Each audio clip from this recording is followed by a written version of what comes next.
The Riemann hypothesis by Haye in grade 8.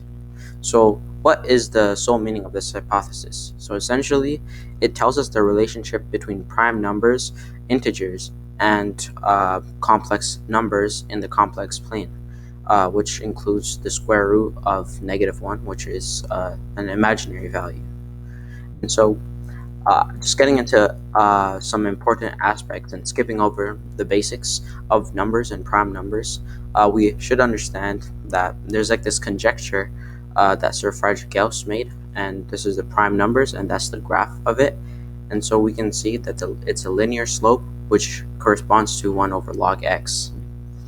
Essentially, after this, he stated that there are set up limits, such as using this theorem of 1 over log x to find out these values, and so we can understand this as being limits. And so we also understand from this that these are infinite series that continuously get smaller, but they do infinitely have a limit.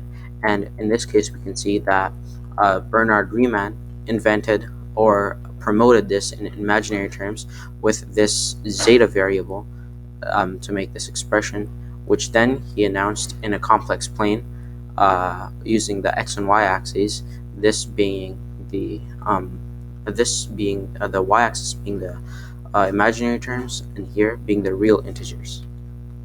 And so this opened up spirals, which are singularly based terms using these equations, and this was known as analytic continuation using these terms, such as 2 plus 3i using that zeta. After this, if we look at the continuous line, it tells us that all these zeta zeros appear on the plane on this one line, which is consecutive and specific to 1/2, which is the value at which these zeta zeros converge.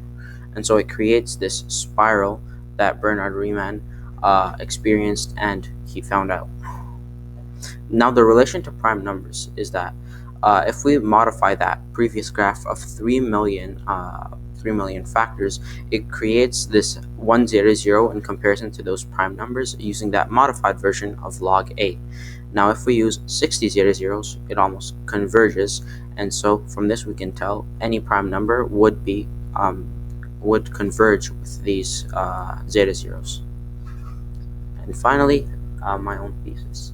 In quantum orbitals, we understand that this whole process of analytic continuation occurs with orbitals and quantum tunneling, which equals the zeta function, and perhaps the tachyonic mass, which brings in the imaginary variable.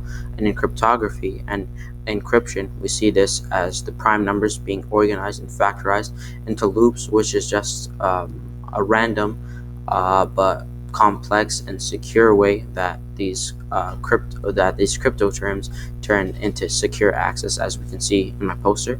And in cryptocurrencies such as Bitcoin, the algorithm also appears symmetric, but when put on a continuum, it shows asymmetric occurrences, and so I think that this could be a new variable introduced in the Riemann hypothesis. Thank you.